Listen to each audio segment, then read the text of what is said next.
In December 2005, Ronaldinho won the Ballon d'Or and was crowned the best player in the world.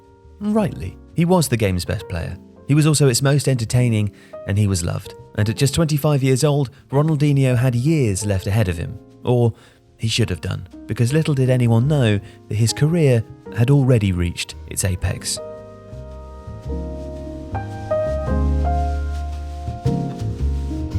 Ronaldo de Assis Moreira was born in the suburbs of Porto Alegre. His older brother Assis was a natural role model and an attacking midfielder who would play professionally in France and Portugal, as well as for Brazilian age group teams and for hometown club Gremio. And it was at Gremio, the club that he grew up supporting, that Ronaldinho's own career really started. He first showed his abilities on the club's futsal courts as a 7-year-old and would spend the next 14 years wearing their blue, black and white tricolour. The earliest footage of Ronaldinho, who counted Rivellino, one of the great technical showmen in Brazilian football history, as one of his heroes, shows that he seems always to have played with the flair and joy that would later become his trademark. As a teenager, he would bewitch Dunga during the Rio State Championship final of 1999, bewildering the World Cup winning captain of 1994 with first an improvised flick-flack and second a soon-to-be typical juggle. It was astonishing self-confidence. It also brought Ronaldinho to proper national attention, and he would win his first caps for Brazil in the same year, being selected as part of the 1999 squad that won the Copa America. A move to Europe was inevitable, and in 2001 it arrived, with Ronaldinho joining PSG. He would settle in France quickly, albeit with a developing trend starting to grow. His best performances came in the biggest games, but when the lights weren't as bright, his concentration could waver and his form would fluctuate. He would play just 77 games in 2 seasons, but some of Ronaldinho's goals were of the highest quality. Fabulous free kicks against Lorient and Rennes, a 70-yard run and finish versus Troyes, and a shimmying dance and chip against Guingamp. But it was also a period of foreshadowing controversy. Between his 2 seasons in France, Ronaldinho won the 2002 World Cup with Brazil, scoring a very famous goal against England in the process. By the time he returned, according to John Carlin writing in The Guardian in 2003, he was behaving as if PSG were beneath him. Ronaldinho's relationship with coach Luis Fernandes deteriorated during that final season, and stories about his nightlife became more common. Even before Christmas, coach and player had reached breaking point, with Ronaldinho declaring that he would leave the club if Fernandes was not sacked, after an argument about his playing position. The PSG board were not for moving. Fernandes stayed, but Ronaldinho arrived late back from the winter break, and amid much muttering from anonymous dressing room sources, his departure became inevitable. And of course, he would join Barcelona. The club was under the new presidency of Joan Laporta and the coaching of Frank Rijkaard, but it was still reeling from 2 separate but equally turbulent spells under Louis van Gaal and less than successful transfer policy. And yet, rarely if ever has a debut goal described a new signing's ability quite so vividly. Against Sevilla at Camp Nou, in his first competitive home appearance and in a game which kicked off after midnight, Ronaldinho carried the ball forward, drifting infield from the left and past 2 Sevilla defenders before rifling a shot into the net off the underside of the crossbar.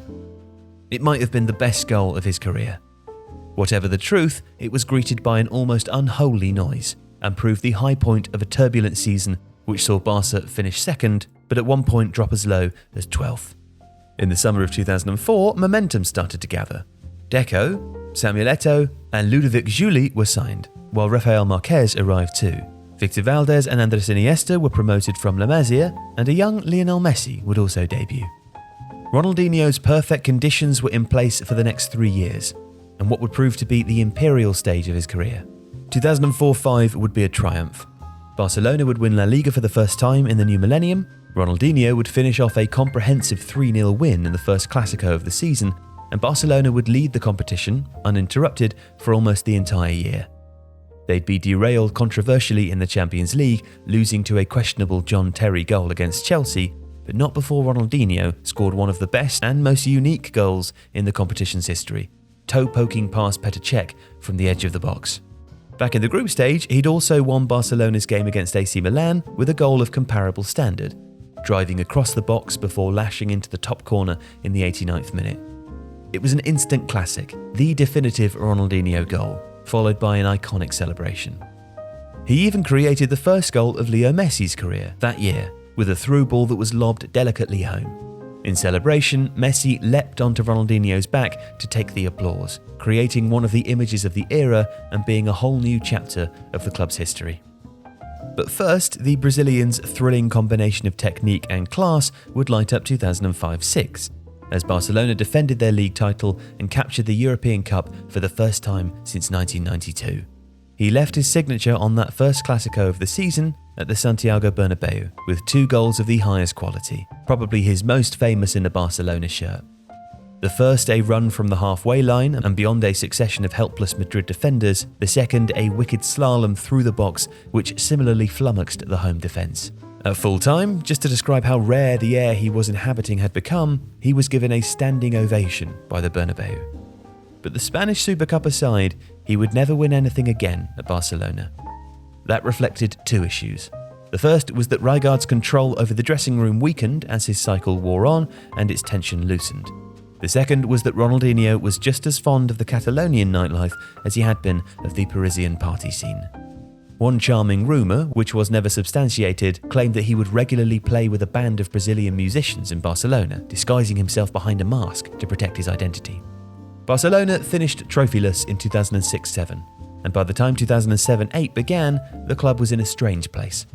The previous season, Samuel Eto'o claimed that Ronaldinho attended only 8 of every 50 training sessions, and the next year began with the introduction of a new disciplinary rulebook by President Laporta, believed to be aimed at a cabal of players, including Ronaldinho. By the turn of the year, with criticism of the player in Johan Cruyff's newspaper columns also becoming increasingly common, Barcelona's desire to be rid of their former talisman became public, and his departure was something that ultimately new manager Pep Guardiola would demand. Tragically, when Ronaldinho left for AC Milan in the summer of 2008, it was with a damaged reputation, that of a part-time footballer. However, his time in Italy wasn't without success. His body shape changed, and his fondness for a good time away from the game did not, but while he wasn't quite the same lithe player, and Milan were by no means as sleek as Barcelona had been at their peak, his penchant for producing goals at important moments remained. His first for the club was a header in the Milan derby, but among his 26 in 2.5 years was another header at Napoli, a double against Juventus, and a peach of a free kick against Portsmouth in the Europa League. He left Europe for good in 2011, returning to his native Brazil to sign for Flamengo, where he was still good for a performance. In July, he went toe-to-toe with Neymar Jr., the young prince of Brazilian football, scoring a hat-trick in a remarkable 5-4 win. He spent 2 years at Atlético Mineiro, by then well into his 30s, before a season-long cameo in Liga MX. He would return to Brazilian football one more time, making 7 appearances for Fluminense, but his contract was terminated early. Ronaldinho didn't actually retire until 2018. He even briefly played futsal in India. But when it was announced, it brought an outpouring of affection and genuine love for a truly rare player. And even in retirement, his life has had possibly the expected contrasts. After being accused of entering the country on a false passport, he spent time in a Paraguayan jail and nearly 6 months under house arrest. He's flirted with bankruptcy too, but also launched his own brands of wine and gin, and yet nothing diminishes the memory of what he was on the pitch. Watching Ronaldinho was fun. It made people happy, wrote Sid Lowe in The Guardian in 2018.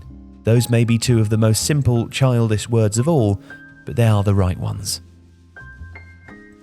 If you like this video, please consider subscribing to the channel.